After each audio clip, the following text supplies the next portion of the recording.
is what I want. This is what I need. Hello, everybody, and welcome back to another episode of Hot Mess Podcast.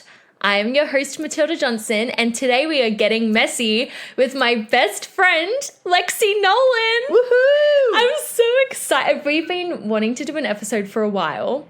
Yeah, this has been long awaited. Yes, and I've taken a couple of weeks off podcasting and didn't really give anyone a reason. And to be honest, I just didn't want to podcast those weeks.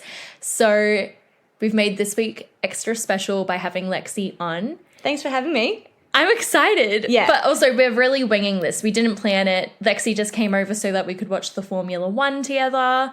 And now we're here because we realized we were being hilarious and really deep and needed to record. Yeah, it's just two besties having a good old chat about Having a yarn. anything and everything, really. Yeah, so Formula One, firstly, just happened. AusGP, I went on the Friday. Lexi is Team Ferrari and I'm Team McLaren. So this was the best possible race for us to watch together. Honestly, I hate to say it, but without Max and Lewis in the top 10, it made for a really good An interesting podium. race. Yeah. Such an interesting podium. Sorry to them. Like, we got to see our men on Yes. the podiums, and that's what matters. We were so happy watching the TV. Like, we were really giddy, but also just like happy, genuinely happy for them. Yeah, and for Carlos to win as well after having his surgery last week, 2 weeks ago now? Was it 2 weeks ago? 16 days, I think Yeah, it was. so 2 Yeah. weeks. So he won after 16 days after having a surgery, and he didn't compete in the last race. And he's also just been booted from Ferrari for next year. Which is a bad mistake. Yeah, huge mistake for Ferrari. So that was such, I don't know, satisfying Yeah, race to watch. yeah. Anyway, for sure. we're not going to talk about the Formula One the entire episode because we could if we really wanted to. What's it called on Netflix? Drive to Survive. If you want to get into F1, watch that show because Tilly knew all about it before I did. And then I just got glued and hooked to this show. And it just came at such a perfect time because now the Grand Prix is here and I actually understand What's sort of going like on. what's going on. And all the team dynamics. Exactly. It's such an intense sport. Yeah. But yeah, anyway, we're drifting. But But I just want to talk about it though. It was so good. And Friday being there in person and like seeing all the people who I've been watching on TV for ages and Yeah. stuff, it was so cool. so surreal, but an awesome experience. Like Lewis Hamilton was right in front of me and Toto Wolff was right in front of me. It's so wild. Yeah. But anyway, so we're here to talk about us. So Lexi and I met 9 close to 10 years ago. I think 10 years ago literally. from competitive dance. That's how we met. So we competed against each other Yeah. at Lexi's mum's dance competition. Shout out to Follow Your Dreams. Yeah, if you are a dancer and at some point you did competitive dance, I can almost assure you that you entered this comp at some point. And Yeah. we both competed, but we didn't really... No, we didn't connect. Like Yeah. we just like we're in the same sections. Mostly, I think we were in like contemporary. Yeah, contemporary and lyrical. lyrical a lot. Yeah, but Lexi always won. I did not. You did. Oh my God.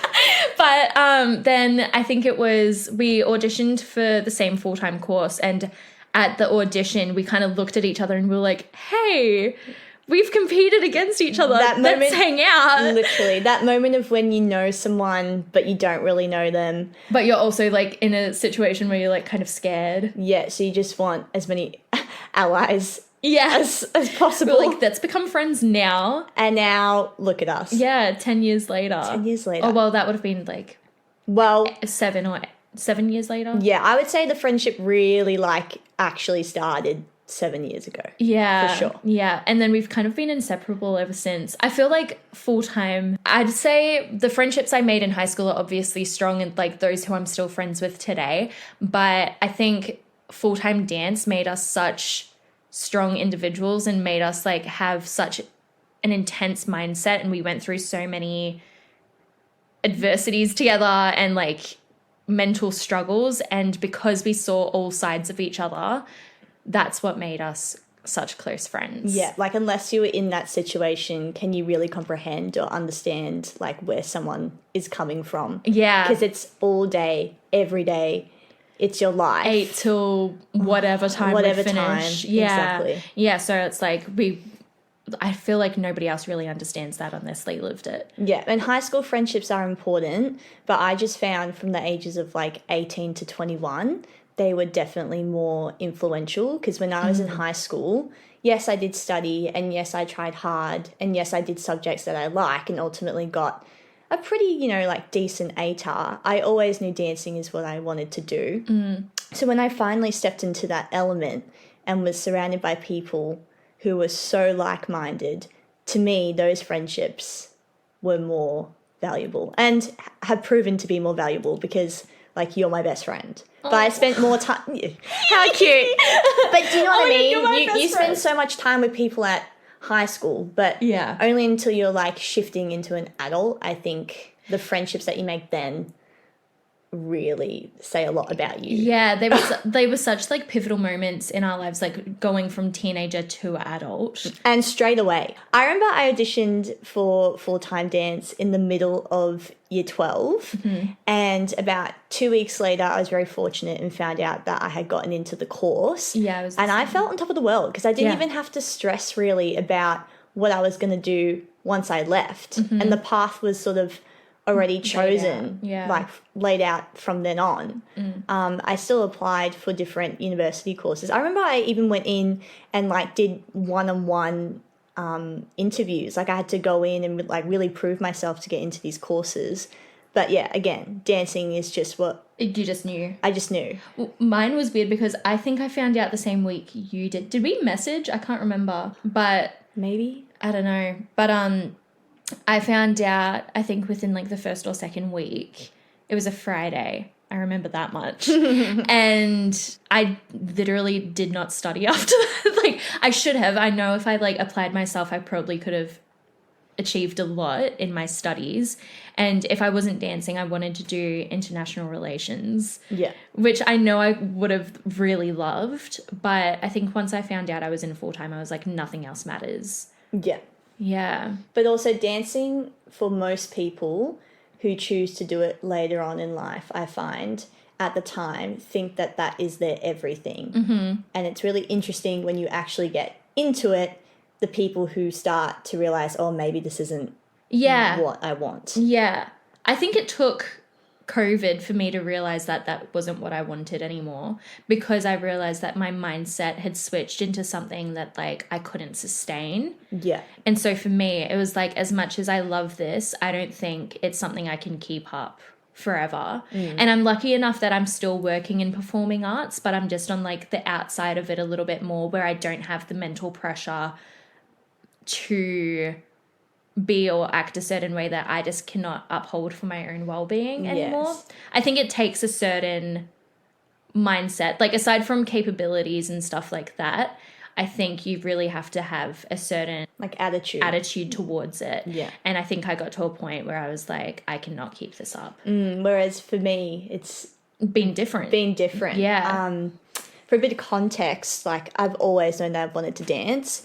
My mum still runs her dance competition, but even before I was born, she actually ran a dance school as well. So I feel like I was always destined to dance. I did my first dance class apparently when I was like 18 months old. I'm not sure what you can really do when you're 18 months old, but that's what happened. But it's always just stuck. Like I've always loved it. It was never a thing of being forced to do it. And then when I was 4, I started competing, and I think the whole performance aspect of it is what made me fall in love with it even more. The costumes, the makeup, the competitive drive, like it really got to me in like a good way. Like it gave me discipline, it gave me something to look forward to.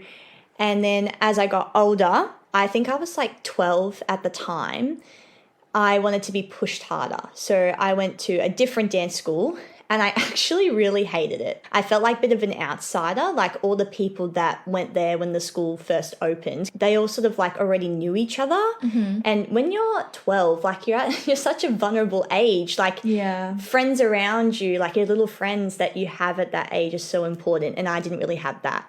But I stuck with it and I'm so glad I did. Clearly dance is what I'm meant to do and will always get me through because that's what it was. Baseline out of everything rather than like making friends. I just wanted to be a better dancer. Yeah. And I felt like I peaked. Like I learned so much.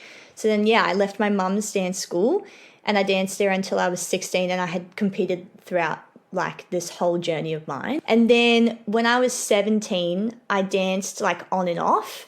And then when I was 18, I didn't dance like at all. Which is so crazy. Which is so crazy because you would think that when you get to that age, that's when you're going hardcore. That's when you're going hardcore. If you want to do it professionally, yeah. But I wasn't. I think I just had in my head that I wanted to focus on my studies and I did all the art subjects because I was never going to be the person that did biology or humanities or history. Like that was just not really my thing. See, that was my thing. Okay. So I did year 12 and I tried hard, but there was something in me that was like, I need to dance. Like this is what I'm born to do and have always done. And I felt like over my childhood, like I've experienced a lot of different things. Like my parents got divorced when I was 3 and like I moved house a lot, like when I was younger. I think I've moved house honestly like 10, 11 times in my whole life. I'm the same actually, yeah. But would you say dance is like the one thing that was a constant and that's why? Absolutely. Yeah. I think that was the same for me growing up too. Yeah. And I think it's interesting, like I think your relationship with the competitiveness of dance is very different to mine in that because you'd been on the inside of the competition world from a very young age and your mum ran a comp and like it was a constant in your life, you were able to like normalize it and like understand being competitive in a healthy way. Whereas I think I joined competitive dance a bit later on because I lived in regional Victoria. There weren't as many opportunities. And so it wasn't until I was maybe 13 that I started competing. And then I'd say it was more of a big fish in a small pond energy for me. And then moving to the city, it was like, oh shit, like, like, you know? And so my mindset towards being competitive was if you're not a winner, you're a loser. Whereas and you're a failure. For me, it was just like the norm. I think like our two mindsets say so much about like where we're at with our, I guess, relation to performing arts now. And how that affected us going into full-time. Exactly. You get me. So fast forward, like we said, we audition and we both get in and it's great and we finish school and then full-time starts. For me, the easiest way to like explain how my full-time experience went was first year, very fortunate enough to be in the advanced classes, but let's be real, by like the skin of my teeth, I did need to focus on my technique. And where we went for full-time, it was based on ballet. So wherever you kind of sat in ballet, your technical ability would then sort of dictate how the rest of your classes panned out. And I was in advanced, but only just like my training was good and I got better, like I said, from moving dance schools, but I definitely could have worked harder. Like that's for sure. Anyway, I would say my first year was throw myself at everything, really try like as hard as I can, had to learn how to have a thick skin. I did not have one and I learnt that you have to. Yeah. And just had like zero finesse, but was there every day trying. Yeah.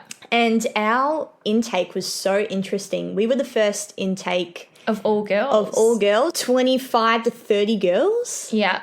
I would say around that. We were a big year. Big year. And I felt like everyone just happened to really go for it. Yeah. Everyone wanted to be successful. Yeah. And then second year rolls around and maybe this is just where we went, but there's this thing called the second year slump and it's Forgot about that. It's like I've blocked this out. Yeah, it's like a weird thing where people are like, oh, you're going to hit the middle of the year. And people will drop out. And it'll be messy. Exactly that happened to me. Yeah. We were in mid-year rehearsals. And I should just say, by this time, I think this was the worst for both of us, actually. Yeah.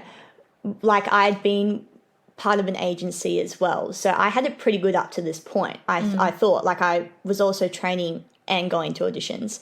But we get to this mid-year rehearsals and, yeah, definitely hit the second year slump. It was just so intense, and I felt like I was being hard on myself because at times I was being told to push harder. Yeah, and you felt like you couldn't go any harder. And I couldn't go any harder.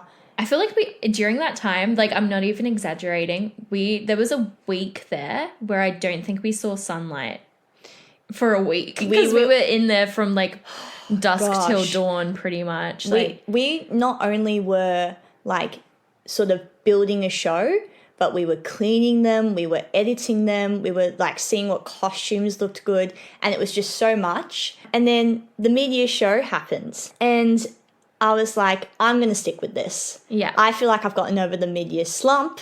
And then we trained for the rest of the second year, and I changed not just as a dancer, but as a person so much. Like, I matured. I think I had a bit of a peak again in dance, and I hadn't peaked in dance since I was young. It's very hard to have a peak in dance when you're older. Yeah. Because your body's kind of like... It's only capable of so much. Exactly. And yeah, I had a great time. Again, re-signed with the agency as well, so I'm auditioning here and there. And then this is where my experience with dance is a bit different from, like, most people. Before the third year started, I happened to be traveling around Europe, and I went to a few auditions when I was over there, including one for Celebrity Cruise Lines. And I got to the end, which was great. And then I came back to Australia just waiting to see if maybe I would hear anything. And third year in full-time is insane. It's insane. It's the most insane thing I've ever experienced. Insane because you're doing so much, but for me personally, I loved it. Like, yeah, third year, I think third year was easily my best year. Third year, easily. you have a grasp on how full-time works. You have a grasp on, like, what you kind of want to do within the industry. I think you know whereabouts you sit in terms, like, not that there's an actual ranking system at full-time, but I think you kind of have a grasp of whereabouts you sit in, like, hierarchy amongst other students. Which and, like, is total... your own capabilities. Can I swear on this? Absolutely. Hierarchy in full-time fucking bullshit. Like, such bullshit. Let me finish this, and then we'll get back to that. But yeah, third year was great. Again, like I said, I had auditioned and, like, was, you know, maybe hopeful to get something. But as dancers, there's this thing about just being gracious to have even auditioned, even if you don't get the job. So I was like, okay, let's not get my hopes up too high. Come back home and third year starts, and we do the first term. Great, like, really good. I'm on top of my training. I'm probably, like, to be honest, like, one of the fittest I've ever been. Yeah. Yeah. I was definitely, yeah. I'm not even joking. The universe aligned because in that break between first term and second term, I received an email saying, can you please come and audition for Celebrity Cruise Lines again, but this time it would be closed call. So these are people that they're clearly very interested in, have visas, have worked for cruise lines before, etc. It's not just like an open call. And I swear, I happened to be traveling in the UK again, like in London on that day. And I was just like, is this for real? Like, the stars have aligned, the time comes and I audition again and I get to the end and I'm absolutely stoked. Come back home. The second term is all about getting to the mid-year. And I hadn't heard of this happening to anyone, but I said that I hit the second year slump. I thought third year would be so different. It got to mid-year for third year, and I felt like I just had fallen back to the state of second year slump. Like, I was really struggling, but I was just, like, not feeling it. Yeah. I just remember not feeling it. And probably after, like, those auditions as well, you're just at a point where you're like, I want to be working. Like, I don't want to be... Oh, that was my aim. That was it. That was a bit of self-sabotage. I don't know if I would recommend putting the pressure on yourself to get a job. Yeah. But since dance has always kind of been my everything, I was like, right, if I'm here working, training, this is what you come here for. Yeah. To get a job. Just get me the job already. Exactly. Yeah. We do this mid-year show, and then this is such a funny story. Did a gig, and it's really late at night. So, like, the mid-year show has happened, doing a gig now. And I'm driving home and I get this call from my director saying, give me a call back when you can. And I'm thinking, oh no, what have I done? Anyway, so I come home and mind you, my family is still overseas. So I'd been by myself pretty much this whole like mid-year experience, which probably explains why I wasn't very happy. In a slump. But anyway, I call the director back and they're like, you did it. And I'm just sat there like, did what? What did I do? What did I do? And they start reading like what sounds like an official email. And I think in that moment, I thought I'd be jumping up and down, ecstatic, like finally, like I've got my foot in the door, the moment I've wanted my whole life, like I'm finally starting my professional career or what will be to come in a couple months' time.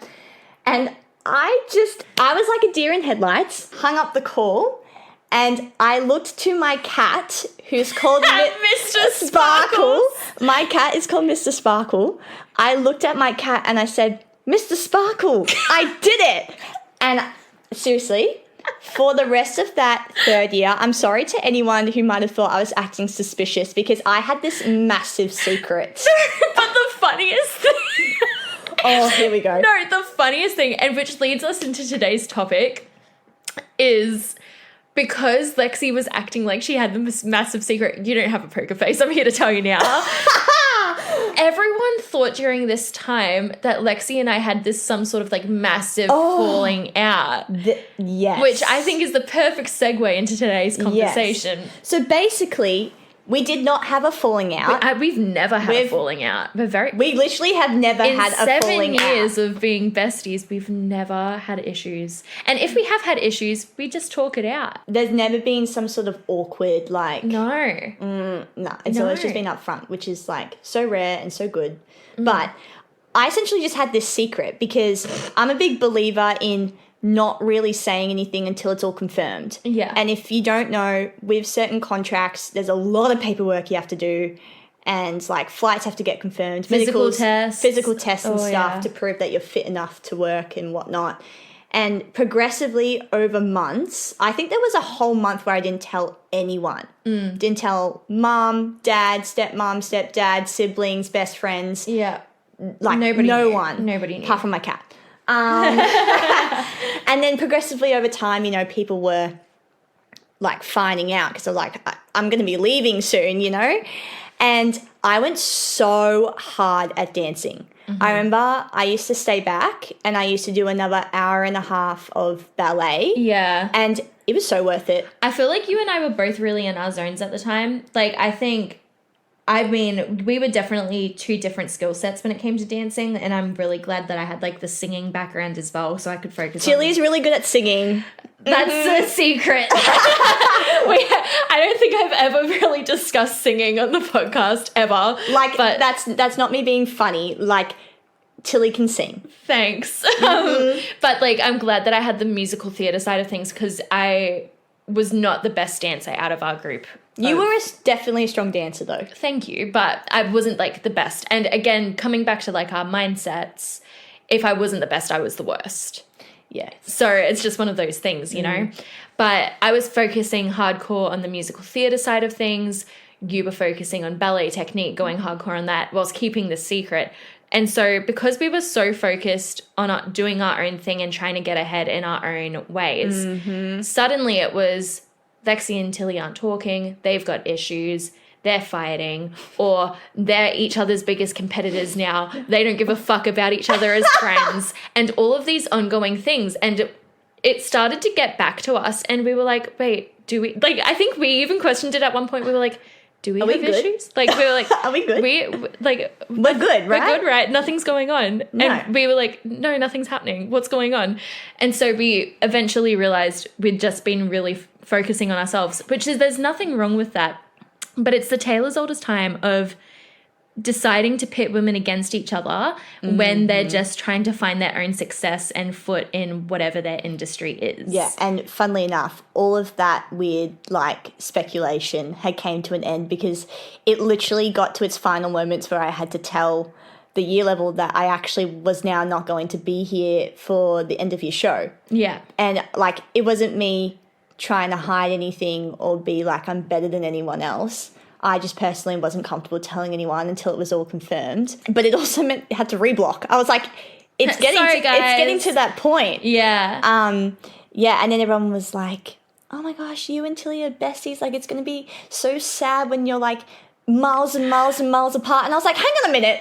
2 minutes before that, you were saying that we hate each other. And like we're each other's biggest like that was the big thing. It was like we're competing against each other. Like suddenly we're rivals. And it was like, no, not at all. No. It's so funny you mentioned that, Lex. I haven't even told you this. Hold on. I've kept, and I keep it right here. Oh my God. Oh!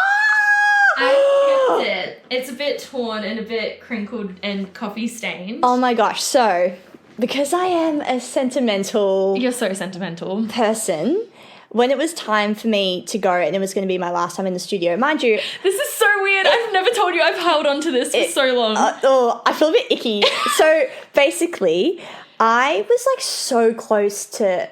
I would say most people in the course, because backtracking to when we said hierarchy is a load of bullshit, it actually is. Yeah. Like, I genuinely have friends now, still to this day, who are in 2 year levels below me. Us, yeah. But I really felt like this place was like my family. Mm-hmm. It wasn't just... We saw them more than our own families. I was there every single day for what was like 3 years. Mm-hmm. I remember I got a rose and I wrote a personalized letter for every single person in my third year. But by this time, it started off with 25 girls in first year and I think it went down to 10, 15 max. 15 max. So Tilly right now has just surprised me. I found the letter that Lexi wrote me. Oh, the grammar. The very last time we saw each other. And it's also on my old YouTube channel.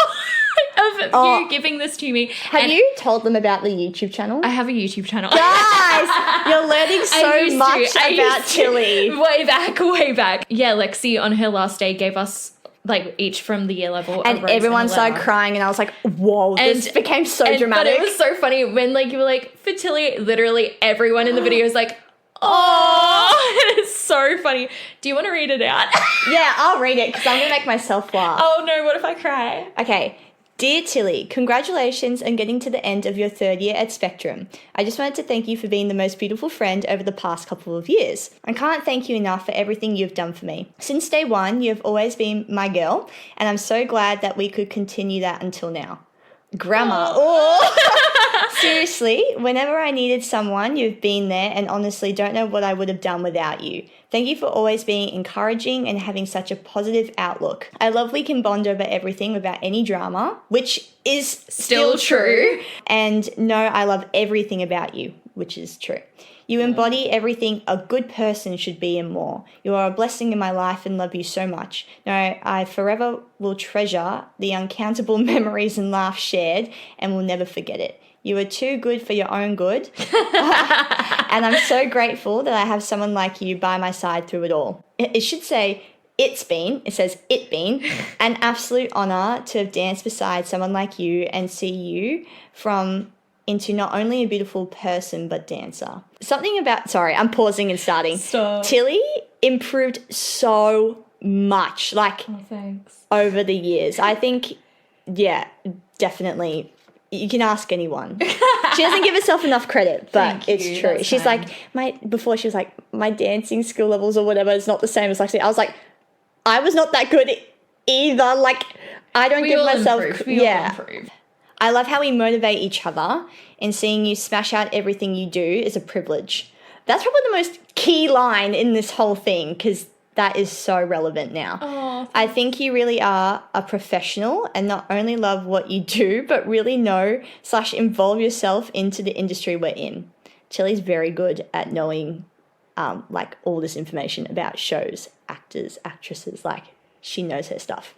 I love how passionate you are about everything. Seriously, you have come so far and is so proud of you and everything you've accomplished. You should be so proud of yourself and never doubt it. I know it's going to be near impossible to be without you for 9 months. Little did we know that then turned into 3.5 years. Yeah. But I know nothing about our friendship will change. I can't wait to hear about all the amazing things you get up to, and no goodbyes aren't forever, but for now. Wish you all the best for 2020. Oh my Love God. you beyond words, Lexi. Oh.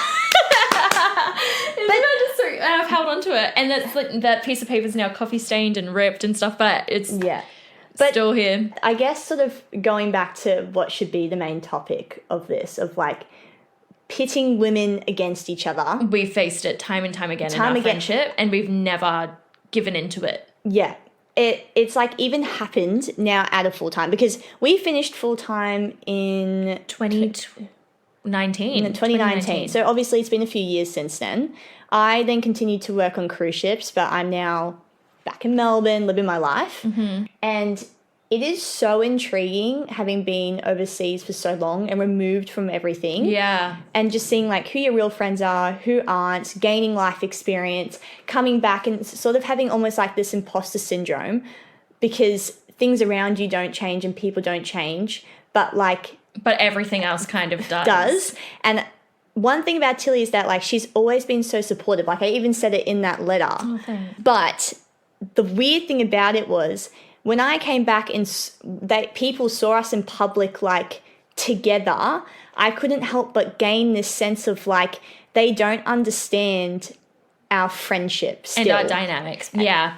And I think a lot of it has to do with, whilst Lexi was overseas, like I was in Melbourne, we had so many COVID lockdowns. I did gigs here and there, and I did get booked for a show that then had to shut down again because of COVID and all of these other things. And so I don't think my part of the industry ever really kicked off, but like I'm lucky that I'm still working in it. But we had very different projectiles of our like dance career. Like our careers just ended up on two extremely different paths. And I think going along with that, I would often get people questioning me, being like, are you ever jealous of Lexi? Or is it hard being, like, I've actually had, no, this is so weird. Like, thinking about the fact that people say this out loud to me is a strange thing. Like, I'm like, do you not think before you speak? People have asked, like, how do you remain friends with Lexi after she's done all of this stuff? Like, how is it possible for you two to be friends? Our friendship goes deeper than so just much deeper dancing. And I think it comes back to understanding each other's drive, but also just being like, but I love Lexi for more than like her dance career, and she loves me for more than like where I've gone in my career. Like, that's not the only thing we can bond over, nor is it that we see each other as competitors, because despite all of the things we've been through together and our training and our careers and like you being stuck on a cruise ship during lockdowns and me being stuck in Melbourne, we've been by each other's sides through it all. Should say 3.5 years. At one point in that, I came home because of like the whole COVID-19 situation. But I didn't really see Tilly because we went into like lockdowns. And then I would only be ever back in between contracts for like a month. Yeah. Even like 3 weeks, not even. But yeah, it's just so wild how other people can perceive friendships and be so easy to like judge and want to make something make something bad out of something that's good. And I think it's like a weird situation of just wanting women to compete against each other. Like, we can't really rest until one of us is better than the other. And I've come to an acceptance of, if people are just facing our value off of our careers, obviously people will look at yours and be like, wow, Lexi has had all of this success as a dancer, whereas Tilly hasn't been able to achieve the things that she once wanted. I'm at a point of acceptance with it because I now know that those things are things that I actually don't want anymore. So it doesn't affect me and it doesn't hurt me. But I think when it's other people reiterating that, that's when it's like they try to hurt you. Yeah. You know? I think if people don't know me, the first thing they will find out about me is that I'm a dancer. And whilst I absolutely am probably most proud of my dancing and how far it's gotten me in life, it's not the only thing that makes me me. And just like you, like having done full time and then sort of having this career path change does not define you. Yeah. And like we're still able to have this bond and this friendship that can get through all of that. And that is what true friendship is. And as women in today's society, I said women in today's society, we cannot be putting each other down. No, I think that's my biggest thing at the end of the day. And it's like, we can still hold women accountable for poor behavior or like poor actions, but we should be here. Like, our main objective should be to boost each other up and to support one another, especially when it's like seeing another woman be successful. We should be congratulating them, or if we're seeing a woman struggle, we should be there to help them out and say, like, you know, be each other's rocks in a way, especially when we've had friendship for as long as we have. Like, if I were to turn around tomorrow and be like, we can't be friends because of like what people think of our friendship and stuff, like, that's just dumb. Yeah. You know, it's just actually dumb. Yeah. And so when we have, like, we're now 25. And we became friends at 18. We're now 25. And for people to still want to pit us against one another, I think it's so lame. Like, I'm like, that's just stupid. It is really dumb. Yeah. Like, go invest your energy In something else. in something that's worthwhile. Yeah. Yeah. I think it's just such an interesting concept that Yeah. And this People sort still of wanna do that. topic takes a bigger outer perspective to fully understand and grasp. Yeah. Like, I don't think it's actually something that people recognize that they're doing. Yeah, and I oftentimes think it than comes not from- when it's happening. I think a lot of it comes from internalized misogyny in a way, without going, I don't want to get too full on about like the patriarchy and stuff like that in this episode, because you and I could talk about that for ages. But I think a lot of it is like internalized misogyny of not all women can be successful and not wanting all women to be successful. Which we need to change. Which does need to change. And I think once we can recognize that, then it will be able to change. But at the same time, in saying that, I think the people who try to pit us against each other the most are other women. It's not men doing it. Yeah, and to be honest, people like that probably have the most insecurities about themselves, and they're actually the ones that need more support than like what us two would. Exactly. Like, you never know what someone's going through. So if you don't have anything nice to say, Don't say anything at all. And the biggest thing is that kindness is free. So pay it out as much as you can. Another thing we wanted to talk about today was, so this is the first time ever in like the 7 years of us being I am close holding friends. my breath. I know. This is the first time ever in the 7 years of us being friends that Lexi and I have both been like completely single. And I think we're kind of navigating that together in a really Like at the same interesting time. way, like at the exact same time. Because like either one of us has had a boyfriend or one of us has been seeing each other. Seeing someone. Yeah. And then, but yeah, we've never been. Let's just take that. Low key, all this speculation to be like, they're not We're friends. actually lovers.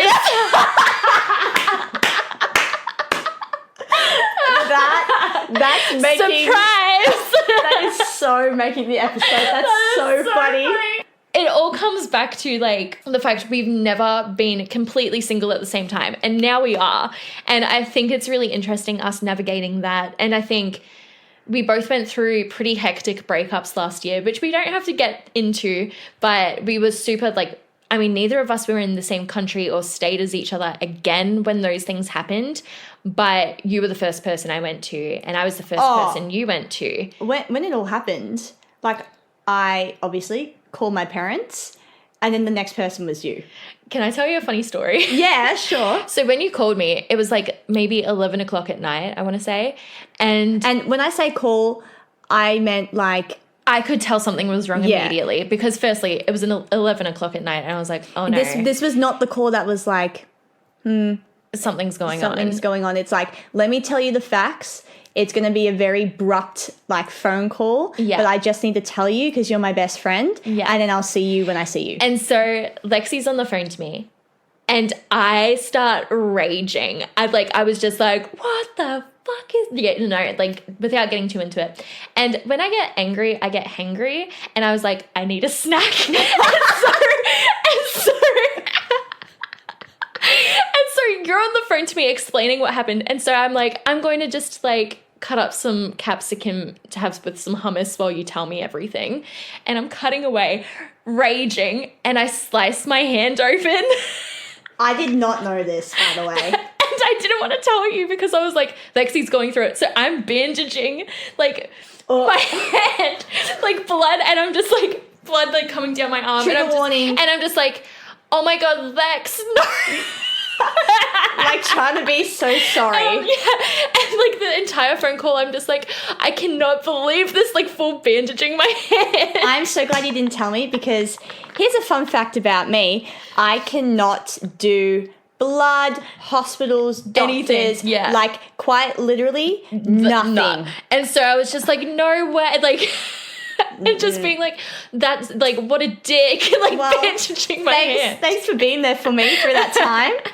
But like, you were overseas when my breakup happened. And do you want me to tell you a funny story about that? Please. So I would only ever have like really good Wi-Fi when I was in port, okay? When you're in the ocean, of course you don't have that.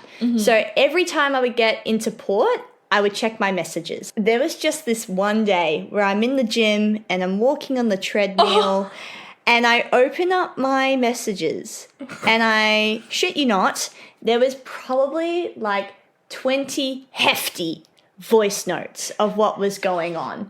And I'm just walking on the treadmill and I'm reacting as I'm walking like, what? Like, and I've got headphones in, so I'm not realizing like what I'm saying out loud. Fortunately, not too many people around me. But I swear, if anyone had ever walked past They me, would have thought you were crazy. and also, I was kind of the same. Like when We were both raging for each other. yeah, absolutely. Because the thing is, you fuck with my bestie, you fuck me. Yeah. And I would not Honestly, fuck like, with me. No, I wouldn't fuck with either of us. And I think we've learned that over the years as well. We are so fiercely protective of each other. Like we come across as two very different personalities in public settings, I think. Yeah. I think I'm a little bit more reserved than Tilly. Yeah. But when it gets down to the nitty-gritty, like if someone has done something wrong and it's pretty black and white, or not even has done something but has implied something, whatever, like I'm a stand-up. Yeah. And same. Like, and honestly, like if we were in the same state or same city when our breakups happened, I would be scared for our exes. I'm very much the person that would just be sad. And that's exactly what happened. Yeah. I was, getting deep. Whoa. Yeah. I just like was not okay. Yeah. And that relationship, without getting like too much into it. We didn't have to get into it. It just wasn't like super public. So I don't think people really had an idea of how serious it was. And also they hadn't seen me because I was working on cruise ships prior to them. But Tilly knew. I knew all about it. Well, actually, you knew all about it when it had come to the surface. Yeah, and I think the same with you in terms of my relationship. Like, I think it's the same with anyone. Like, you don't want to talk about, like, the bad things going on in your relationship because you don't want to worry people. Like, especially your loved ones, like family and best friends. Oh, yeah. You don't want to get them involved unless it's absolutely necessary. And so I feel like for both of us, it was the ends of our relationships when, like, all of this stuff came to light. And we were both kind of shocked for each other that we went through those things. Like, you just never, when you hear about some crazy, wild experience, sometimes you're like, I would never get myself in that position. And then it happens and you're like, well. And you're just like, well, life happens, I guess. More than often, when things like that happen, you're kind of just like taken back because you don't see it coming. Yeah. Like Adele said, you think something's going to happen and it will not happen the way that it does. Yeah. And unfortunately, in this instance, for both of us, should I say unfortunately? Yeah, I would. I'd say unfortunately. Yeah. Yeah, it was like we both ended up in situations in the same year that we never thought we'd get into. And then now we were, and now we're here. And I think it's really interesting, like we're now at points in terms of like our breakups where like I mean, my breakup happened a few months in advance to yours. So I think we're at different stages of like dealing with them. And I think it's interesting, like, helping each other out in that aspect, too. We have a story. Wow. Yeah. Okay. Yeah. So like Tilly said, we're kind of fiercely protective of each other. Yeah. Yeah. We went out for drinks and we were there with two of our friends and we're just having a good old girl sesh. Like, we're just chatting away. I think we'd all gone through breakups. Just, somewhat recently. Yeah. And so we were all, like, enjoying girls' night, enjoying being single. And we're kind of the friends that are just so busy a lot of the time. That when we catch up, it's like, this is our time to catch up. Yeah. And so I would say maybe like 3-4 hours go by. Yeah. Having a great time. And there are just these two guys sat behind where we were. And one of the friends that we're with is very social. And I just knew at some point in the night, they would get talking and they would come over and they would speak to us. Mm-hmm. And it was kind of like, for me, the first interaction with males who didn't exactly piss me off right away. Yeah. Sorry to be so blunt, but going out, often more times than not since the breakup, I don't really have the energy, or at least I'm at that stage, to like flirt, really like make small talk. But I think because we were in a group setting, it made it easier. And they didn't come across in a way where I got irritated right away. Whereas I was kind of the opposite in a weird way. They started off all right. Like I was like, ha ha ha ha. But then I think I was very quick to see like the red flags. Yes. I was very much like, This is where it gets interesting because exactly right. At the start it was fine. I think I had maybe a bit more patience than Tilly. But then this person works in a particular field. I won't say what it is for like confidentiality, but he just had some very interesting views on things. And when we started particularly like women's place in a relationship and different laws and stuff that protect people. Yeah. And I think to get into those topics of conversations in the first place, like the first time you're meeting somebody is like a tough one. But especially when you're trying to like pick up someone, you know, I'm like, he's trying to chat somebody up and he's not doing a very good job at it because he's being very controversial in some of his opinions and he's making it very known. He didn't irritate me, but the more we got into this conversation, that's when it was like, oh, like I have the awareness, especially having, I don't want to call it trauma, but I guess in some sort of sense it was. Yeah. From my breakup being like, that does not sit well with me. Yeah. And he was asking us about our breakups and I was like, hang on, sir, we don't know you. Like, you do not need to get into that. And for me, the first red flag, and this is another thing we wanted to talk about. Yes. They came over, these two guys, and it was basically like they were testing out each girl, like, as well, like trying to get to know each one of us and then settling on which one they like liked the most. But to be fair, we had instigated, like the girls, had kind of like instigated this. We were like, oh, let's make a fun sort of like game out of this of like, what do you think we do as a profession? Yeah. And our age. Yeah. Just to, you know, like break the Suss ice. the vibes. And this one guy out of the two went around and was like, to Tilly. Economics, right, okay. Going around to our other two friends and he gets to me and he's like, oh, I think maybe like you're an accountant. And these are not bad things, right? But later in discussion, he found out that we're all friends because we went to full-time dance. As soon as we said that, it was like something switched and it always does. It always does. It was kind of like he then thought that Let me sexualize you. Yeah, and that we're dumb. Yeah. Like, sorry. And I feel like, I mean, I kind of had the feeling that that's, in a way, him guessing that, like, I was in economics and you're in accounting. I was like, he's negging. Like, I was like, he knows that we're not in those professions because he doesn't think we're smart enough. Just off face value, he doesn't think we're smart enough to do those jobs. Yeah. So maybe that's a lesson in not playing playing that game because, Yeah.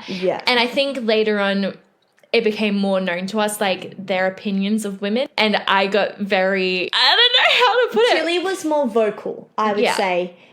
And it's not that, like, I didn't want to join in the conversation, but I was willing to challenge them, exactly. I guess. And because I was just like, I'm over this. Like, I was like, I've had enough. I find oftentimes in situations like that, it's not that I'm afraid to stand up for what I believe in. Obviously not. If someone's saying something wrong, I'm going to tell them. But I am definitely a mediator and listen a lot. Yeah. So I was really listening. And then our other friend, I would say she's not as vocal. Like, out of the two of us, not. But when she does pick up on something, she will, like, cut you down with her words. Yeah, because she's right. Yeah. And this guy, he was taken aback so much by, like, what she and I were saying. Yeah, and I think he almost wished that he hadn't said anything. He hadn't have said that we were in economics and an accountant and had just gone with the fact that we were dancers and then could see us for more potential of what dancers are versus putting sexualizing us sexualizing the way us they did. And just like putting us in these categories that are to be sort of like expected as smarter than what a dancer would be. Yeah, exactly. Because as soon as we opened our mouths and gave our opinions, they were so stunted by like what to say. They had no idea what to say back to us after that. And I kind of found it hilarious. But anyway, good luck to those men. But I think that's again just such a like typical thing of men looking at us and not seeing past either our looks or like I think we both come across very like bubbly when we talk to people. And I think I mean, yeah. You think I'm like bubbly? Yeah. See, my perception of myself is different, or what I think when people first meet me is so different to that. Really? I think they think I'm a bit more reserved, well-spoken, will listen, but a little bit endearing. And I think that's because, like, what I'm trying to say is I don't come across as this, like, happy, chappy, bubbly, because that is not me, for a starter. Yeah. But I've just been through a lot of shit, I would say, as, like, a 25-year-old. So you're like, I can't be fucked. In a way. Yeah, it's like, in a way, it's like I can't be fucked, but it's also like, I think I dream big. I have a lot of big, like, perspective on things. Mm-hmm. And I kind of just don't feed into, like, trying to impress people. Like, that's just the way I am. I think I'm kind of the opposite, except my bubbliness isn't me trying to, like, impress somebody. It's actually... I'm just energy. like, hey, like, I'm a yapper. Which makes total sense, because I would say out of the two of us, you're more of a socialite. I can be social. Yeah. But when it comes to, like, first impressions. Right. No. I don't, because I didn't instigate the conversation with these two people. No. Our other friend did. Yeah. Yeah. And I'd say she and I are more similar in that retrospect. Yes. There was a lot that came from this experience. And overall, we're totally fine. Yeah, 100%. And I will say, we did invite this behaviour because we were the ones who said, let's play this game. And we did think it was a laugh at first. But then as soon as we were like, oh, you don't respect us like at all. Or we like challenged what they had to say. Yeah. It was like, whoa. Yeah. Didn't see that coming. Yeah. But that's just my thing. I think people look at us and they don't expect us to, I think this is the same for like a lot of women, what they experience. I don't think people often would think we will challenge their thinking. Yes, people need to do that. Yeah. And you don't have to do it rudely. You don't have to be aggressive. You don't have, just like, it's okay to give your opinion if you don't agree with something that somebody has to say. You might get something out of it. Yeah. And I think they got something out of it. Oh, absolutely. I hope they did. I hope so. Yeah. But I think that's just an interesting... Yeah. I hope what we said makes sense. Yeah. Anyway, that's our anecdote. But in terms of us being single, I think it's interesting now, like... We were having such a laugh today about, like, knowing what we want. And I think our standards... I love this topic. I think our standards, in a way, are kind of... I don't want to say high. But they are. But they are. I love watching my friends be in love. And I love when I am in love. I just don't like the early days, to be honest. Because I don't want to settle for something that I don't think I deserve. And then I also... don't want to play the game, you know? Like, I don't want to just date people for the sake of, I mean, this goes beyond, like, my podcast and stuff, but, like, I like getting to know people. I like some dating, but I don't want to say if you're worth my time, but I don't want to play the game if I don't think it'll go anywhere. Yeah, and I think some people would think that that's being, like... Old-fashioned. Old-fashioned or maybe, like, a bit too high maintenance. But if you know what you're worth... Yeah. Stand by it. And I think I'm at a point now with, like, I mean, having done the podcast and stuff as well with those dates, I think they've taught me a lot in a way as well of the types of conversations I want to be having with people. And if I am looking to date somebody seriously, I know what values I want and I know my worth when entering a relationship too.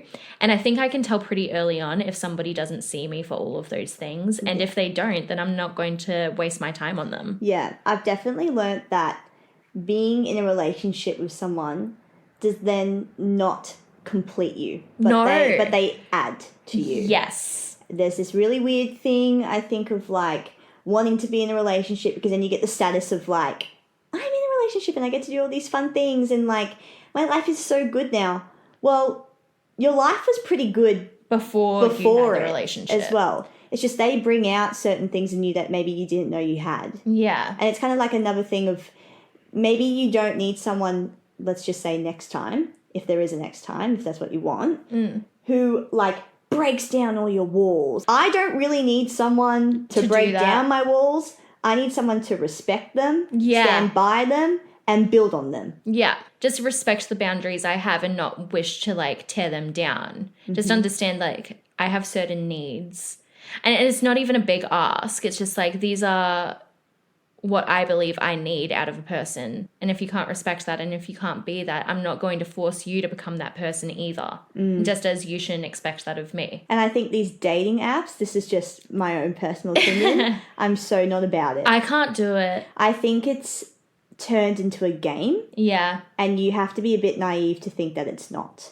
Yeah. Because the way that people act online is different to how they act in person. Yeah. I have not been on the apps for years. But if you want my attention, and maybe this is me being a bit like old-fashioned, romanticize my life kind of thing, come up to me and talk to me. Yeah, I'm the same. No, I think like the apps themselves are so difficult to navigate as well because so many people are on there for different reasons and it's like unless they communicate that, it's like how do you know that you're getting what you personally signed up for? And I don't think people communicate those things very well either. And safety. Safety 100%. I am so scared of like stranger danger. Maybe that's why the apps don't work for me. I just don't find it appealing. Yeah. I also find it funny in a way, like, I don't want to say I'm scared of, like, I wouldn't say I've got commitment issues. I wouldn't say I've got commitment issues, but my friend Ash, shout out Ash, hey girl, she and I had brunch recently and she got out of a relationship end of last year and has just met somebody who has fit the brief of what she was seeking is all the things that she needed and she's all the things they needed. And it's like the thing of, oh, you could find the love of your life tomorrow. Like you never know. And that scares me so, so much. But at the same time, Ash put it really well in that it's like you love, but you just don't open yourself up to the opportunities of being in love. Which stems onto this whole thing of like, maybe you deep down thinking like, I don't deserve it.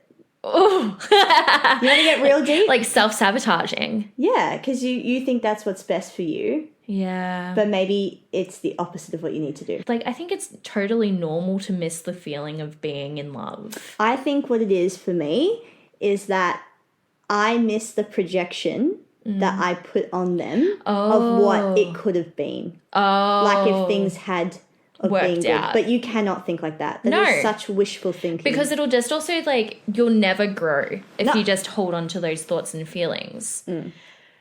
Yeah. Yeah. But then I guess the question is, like, how do you know what is really right for you? Yeah. And I think your gut instinct will tell you that. 100%. And I'm also quite happy to remain single for as, like, I mean, I don't want to say forever, but, like, as long as it takes for me to find somebody who's the right person. I think we're both talking from a standpoint of not really casually dating a lot. Yeah. So if you don't relate to this, whoever's listening, sorry. Sorry, but also you do you. That is 100%, totally fine. 100%. But maybe in this instance, someone needs to, like, the reassurance of what we're saying. Yeah, 100%. Because I have found it can be shoved in your face that, like, if you don't have a boyfriend or you don't have a girlfriend and you're a certain age or your standards are too high, you know, like, you're not in with society. 100%. I feel like it's this weird thing now where it's like, again, we're 25 and I feel like we've almost, like, gone backwards in society where it's like you're 25 and you're single, you're like a spinster. Yeah, let's just, like,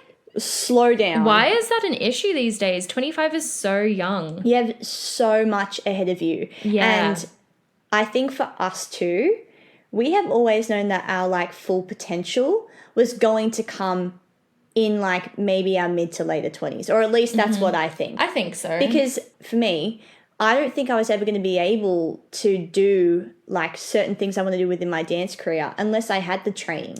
So that's 3 years out of full time. And 3 years of our early 20s. Yeah. And I also think that this goes for everyone who had to like deal with lockdowns and like their mental health during COVID. Oof. That took a big chunk out of our lives. Massive. And so we have to just hit a point of acceptance that your life doesn't stop or start at any given point. You have to just kind of take it head on. Yeah. And just say, well, I'm at this age now, so this is what I'm going to do with my time. And if that's dating, go for your life.